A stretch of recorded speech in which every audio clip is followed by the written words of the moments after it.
Ayo ikut menjadi bagian dari perubahan besar bangsa ini bersama Sahabat Pekerja Indonesia.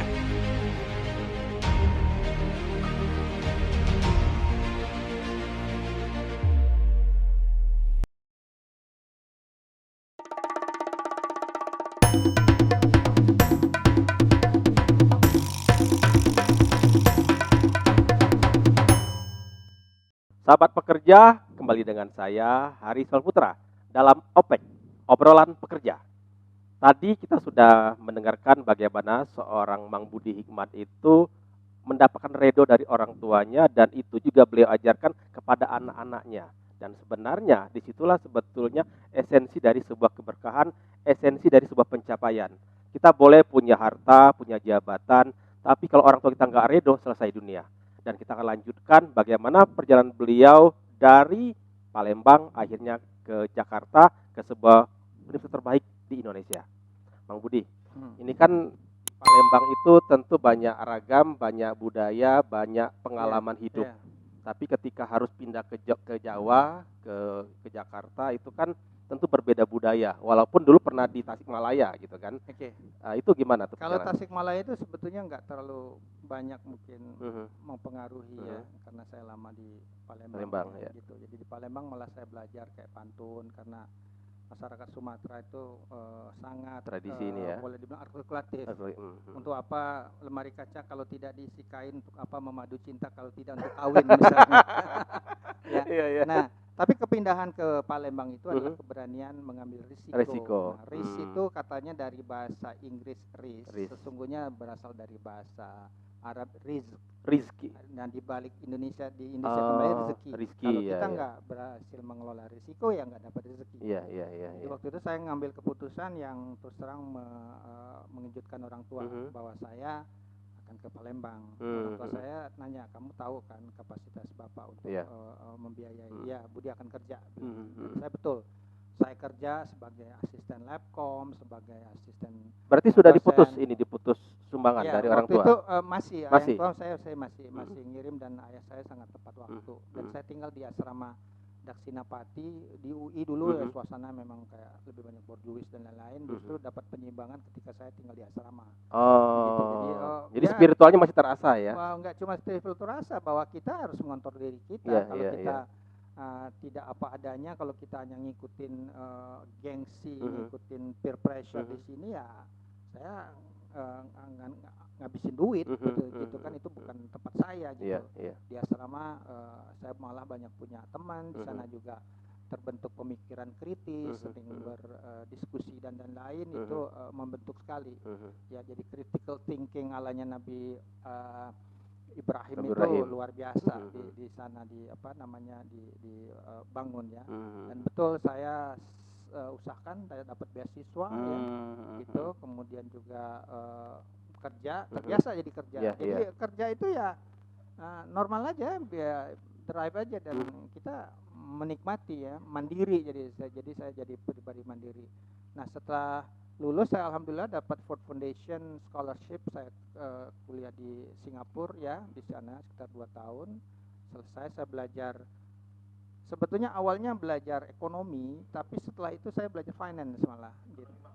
Makro dan lain-lain, statistik. Tapi ketika melihat waktu itu saya diwawancara oleh Citibank dan gagal 5 menit, cuman ditanya ini ada duit berapa juta dolar milik orang Indonesia, mau diapain? Oh, ternyata pengelolaan itu penting gitu. Saya belajar akhirnya berbagai materi ilmu keuangan misalnya di sana. Dan pulang saya waktu itu sarankan kepada pimpinan LPM Bu Sri Mulyani saat itu, ya kita bikin riset pasar modal gitu kan, jadi substitusi selain bank gitu. Nah, tapi belum tepat waktunya, kita akhirnya bikin, saya sendiri dengan sejumlah teman ke capital market. Jadi saya ke Bahana ya, jadi awal menjelang krisis sebetulnya tuh ya gitu, seperti itu. Sahabat pekerja, ini hal luar biasa bagaimana seorang Bang Budi Hikmat itu memiliki sebuah pencapaian, tetapi pencapaian itu harus beliau benar-benar perjuangkan. Tetap beliau dapat yang namanya kiriman dari orang tua, tetapi lebih banyak akhirnya beliau itu mandiri. dan itu sampai akhirnya beliau kuliah sambil bekerja, dapat beasiswa dan seterusnya. Bang Budi, tadi kan sempat sempat dari UI akhirnya ke Singapura. Dari NUS National ya, University. dari Singapura itu sampai akhirnya ketemu dengan wawancara dengan di Citibank ya. Itu gimana tuh? Nah, itu menunjukkan sebetulnya kita harus tahu bahwa kenapa ada ketimpangan gitu. Karena itu kecakupan pengelolaan keuangan. Ini yang kita itu kan kelirunya mengajarkan orang menabung kan. Sebenarnya bukan ibaratnya kita mengelola ya. Itu dikelolakan ya. Dan kita dapat cuma deposito, kemudian bunga kredit juga mahal kalau kita pinjam gitu. Nah, tapi sebetulnya kalau kita nanti dudukkan dalam perspektif ilmunya Nabi Yusuf itu kita investasi itu menanam keberuntungan. Menanam itu prosesnya, keberuntungan itu hasilnya. Menanam itu pasti apa yang ditanam, kapan menanam, dengan siapa menanam, bagaimana cara panen dan lain-lain. Keberuntungan itu peningkatan daya beli sepanjang waktu. Walal akhiratu khairul laka minal ula, itu keberuntungan. Nah, kalau dalam dunia investasi nanti keberuntungan itu berarti kalau kita invest, pokoknya aman, keuntungannya nyaman, cuannya nyaman istilahnya ya. Kemudian juga liquid. Karena investasi itu bukan cuma bisa masuk atau bisa keluar. Jadi ini ada beberapa konsep untuk menjauhkan masyarakat terkena investasi bodong. Biasanya kalau orang invest itu lihat untungnya dulu, jangan, bukan untungnya dulu. Kalau untungnya gede itu biasanya risikonya gede. Bisa aja pokoknya itu diambil. Itu kan Ponzi scheme sebetulnya gitu. Jadi di pengalaman saya sebetulnya memang memperhatikan mengapa orang gagal gitu ya. Kemudian mendapatkan konsep. Ayo ikut menjadi bagian dari perubahan besar bangsa ini bersama Sahabat Pekerja Indonesia.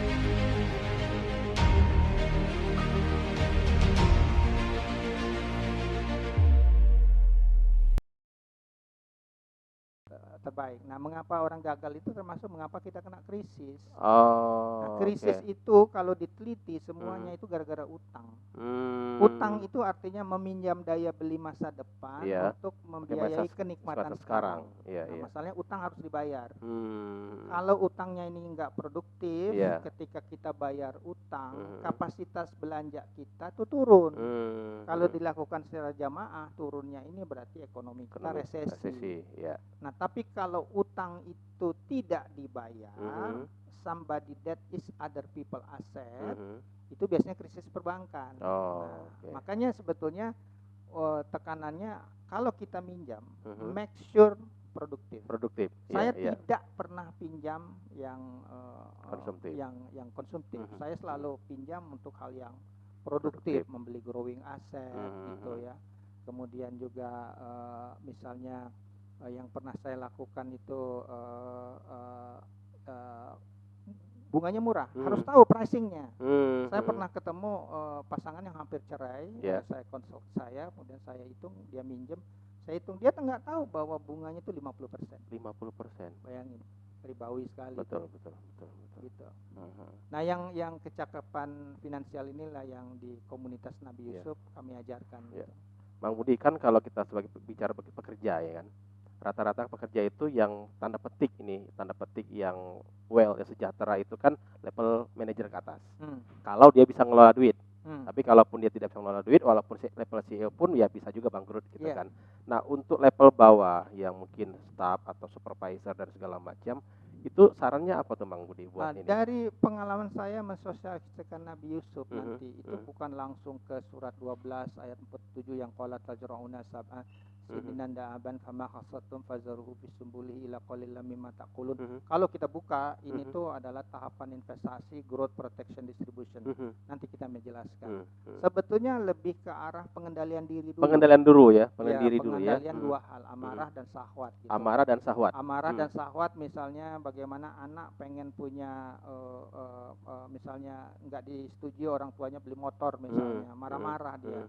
Padahal orang tuanya mau mengutamakan pendidikannya dia.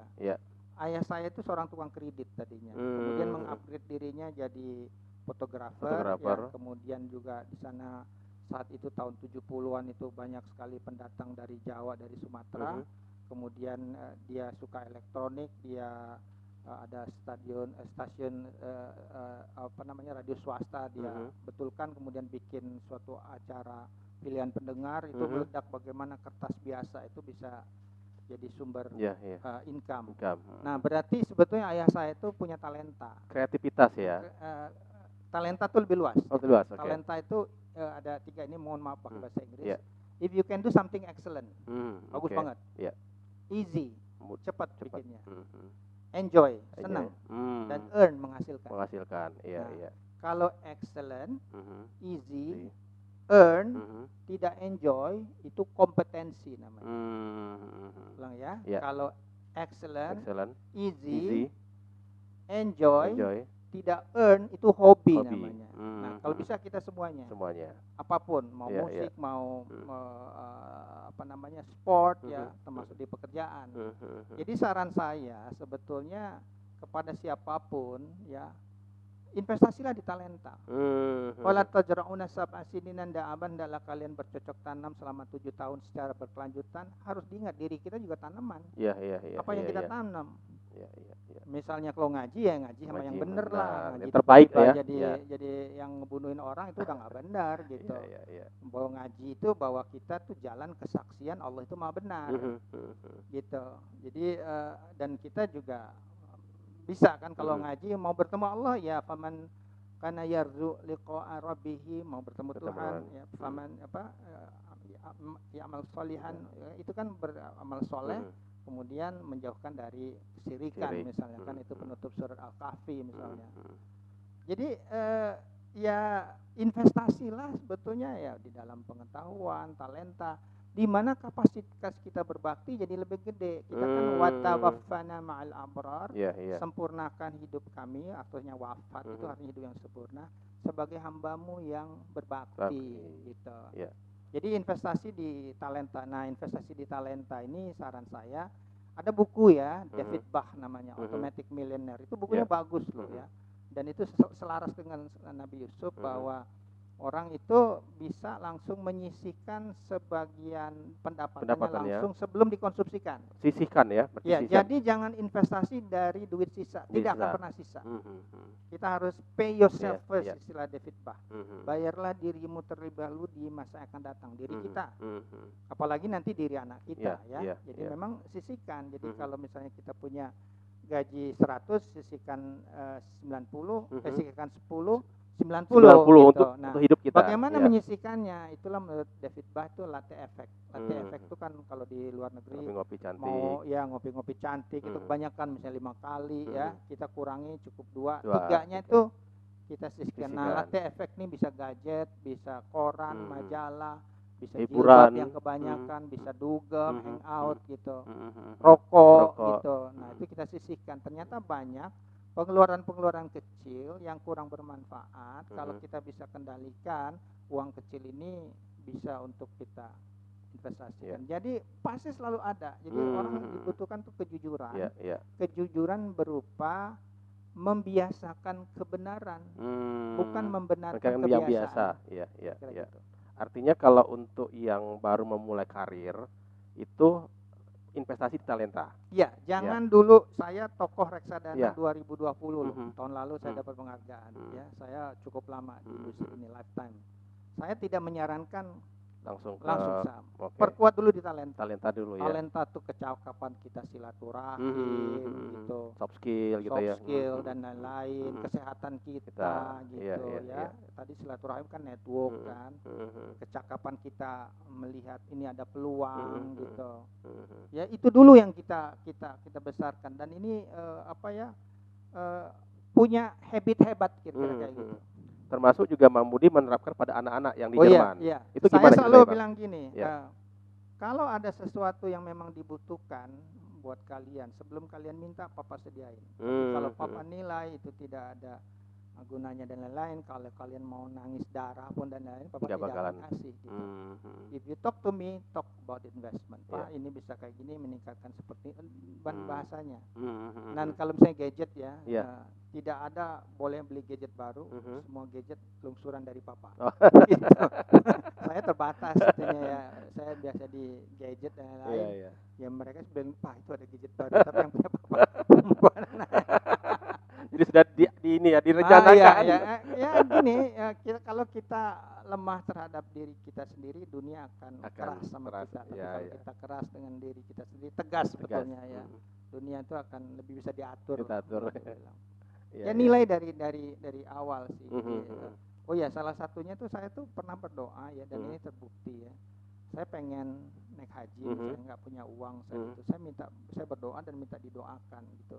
Sama? Ya Allah, tentu saja hamba ingin menunaikan ibadah haji, tapi kan itu butuh rezeki, kesempatan, karuniakan kecukupan rezeki.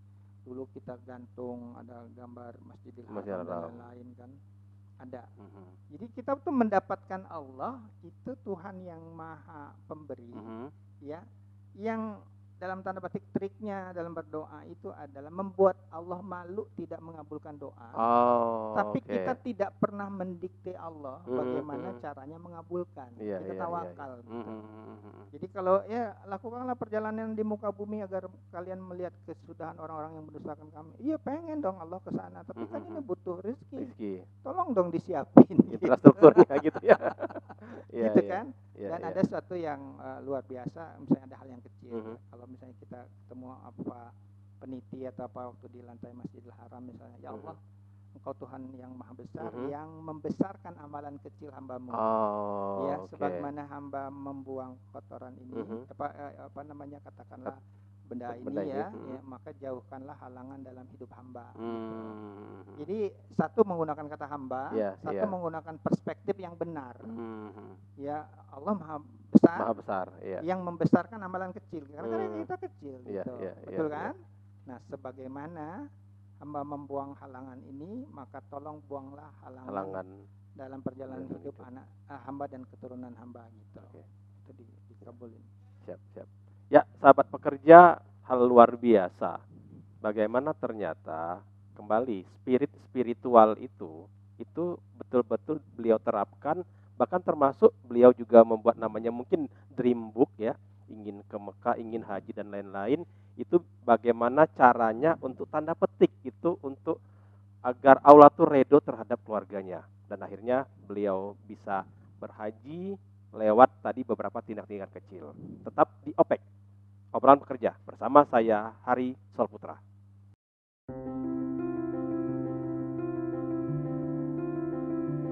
Berawal dari sebuah keprihatinan demi sebuah harapan untuk sekedar hidup layak dari para pekerja, kami belajar untuk memberdayakan diri kami sendiri. Kami bahkan belajar untuk mengadvokasi sahabat pekerja secara mandiri. Kami telah memulai kolaborasi proyek teknologi informasi, lokakarya sahabat pekerja, dan expert sharing dengan menghadirkan pekerja profesional di bidangnya. Ayo ikut menjadi bagian dari perubahan besar bangsa ini bersama Sahabat Pekerja Indonesia.